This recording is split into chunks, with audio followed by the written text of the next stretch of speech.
જૂનાગઢ જિલ્લાના કેશોદમાં one nation one election વિશે એક જાગૃતિ કાર્યક્રમનું આયોજન કરવામાં આવ્યું હતું। કેશોદમાં વન નેશન વન ઇલેક્શન સંદર્ભે પ્રબુદ્ધ નાગરિકોની એક બેઠક સોની સમાજમાં ખાતે મળી હતી। બેઠકમાં નગરપાલિકા પ્રમુખ મેહુલભાઈ ગોંડલિયા, ધારાસભ્ય દેવાભાઈ માલમ સહિતના અનેક મહાનુભાવો ઉપસ્થિત રહ્યા હતા। આ બેઠકમાં કેશોદના પ્રબુદ્ધ નાગરિકોને ભાજપના પ્રવક્તા જયરાજસિંહ પરમારે ખાસ ઉદ્બોધન કર્યું હતું અને વન નેશન વન ઇલેક્શન સંદર્ભે વાત કરતા જણાવ્યું હતું કે દેશ માટે આ અતિ જરૂરી છે, ત્યારે દરેકના નાગરિકોના મંતવ્યો પણ અતિ આવશ્યક છે। ત્યારે આપના પ્રતિભાવો લેવા માટે દરેક જગ્યાએ આવા કાર્યક્રમો હાલમાં કરવામાં આવી રહ્યા છે હોવાનું જણાવ્યું હતું। ત્યારે વન નેશન વન ઇલેક્શન જેવા અતિ મહત્વના વિષયના પ્રબુદ્ધ નાગરિક સંમેલનમાં વિધાનસભા ક્ષેત્રના તબીબ, વેપારીઓ, વકીલો, ઉદ્યોગપતિઓ, સીએ, વિવિધ સમાજ, ધાર્મિક સહકારી સંસ્થાઓ અને એનજીઓના અગ્રણીઓ સહિત મોટી સંખ્યામાં લોકો ઉપસ્થિત રહ્યા હતા। જયરાજસિંહ પરમાર, પ્રવક્તા, ભારતીય જનતા પાર્ટી ગુજરાત પ્રદેશ। આજે જૂનાગઢ જિલ્લાના કેશોદ વિધાનસભા મત વિસ્તારમાં ભારતીય જનતા પાર્ટી, જિલ્લા ભારતીય જનતા પાર્ટી વતી વન નેશન વન ઇલેક્શનનો કાર્યક્રમ હતો। આ દેશના પનોતા પુત્ર અને વડાપ્રધાન આદરણીય મોદી સાહેબ જે ખાસ કરીને નેશન ફર્સ્ટના મિશન સાથેની જે જુદી જુદી યોજનાઓ છે, આ દેશની અંદર અનેક વિવિધતાની અંદર એકતા ધરાવતો યુનિટી ઇન ડાયવર્સિટી વાળા આ દેશમાં જે મિશન લઈને નીકળ્યા છે, ક્યાંક વન નેશન વન ટેક્સ હોય, ક્યાંક વન નેશન વન આઈડેન્ટિટી હોય, ક્યાંક વન નેશન વન એક્ઝામ હોય, ક્યાંક વન નેશન વન રાશન હોય। એ જ રીતે ઇન્ટિગ્રિટી આ દેશની એકતા જળવાઈ રહે એના માટે ફરીથી પણ વન નેશન વન ઇલેક્શનના મુદ્દા સાથે લોક જાગૃતિના કાર્યક્રમના ભાગરૂપે આ કાર્યક્રમ હતો। જો સરકાર બહુમતીમાં છે ધારે તો લોકસભામાં, વિધાનસભામાં પસાર થઈ શકે, પણ આદરણીય મોદી સાહેબનું સપનું છે કે આ દેશના તમામ 140-45 કરોડનો આ દેશ, એમાં એકે એક નાગરિક, એકે એક લોકોના મન સુધી વાત પહોંચે, એના મનની વાતનો સ્વીકાર કરી અને પછી અમે જો કાયદાનું સ્વરૂપ આપીએ તો લોકજાગૃતિના કાર્યક્રમના ભાગરૂપે વન નેશન વન ઇલેક્શન આ ખૂબ દેશ માટે મોટો સુધારો હશે।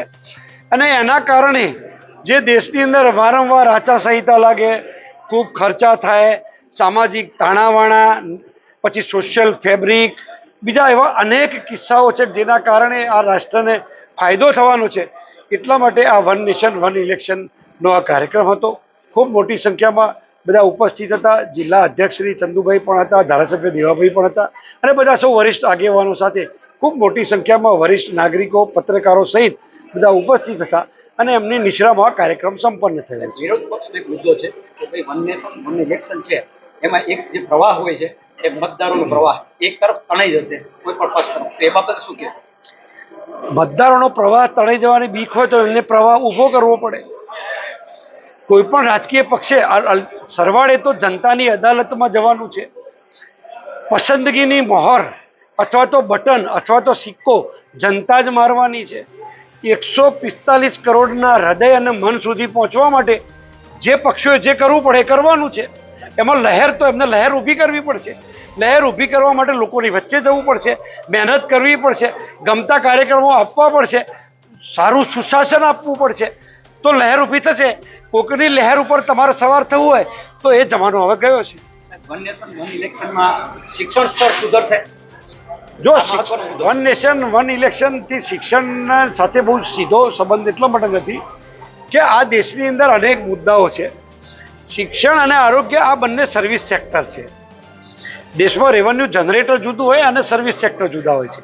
એટલે આરોગ્ય અને શિક્ષણ એ બંને ઉપર સૌથી વધુ આ દેશના જીડીપીની જે આવક છે એ જીડીપીનો સૌથી મોટો હિસ્સો આજે પણ શિક્ષણ અને આરોગ્ય પાછળ જ સચવાય છે।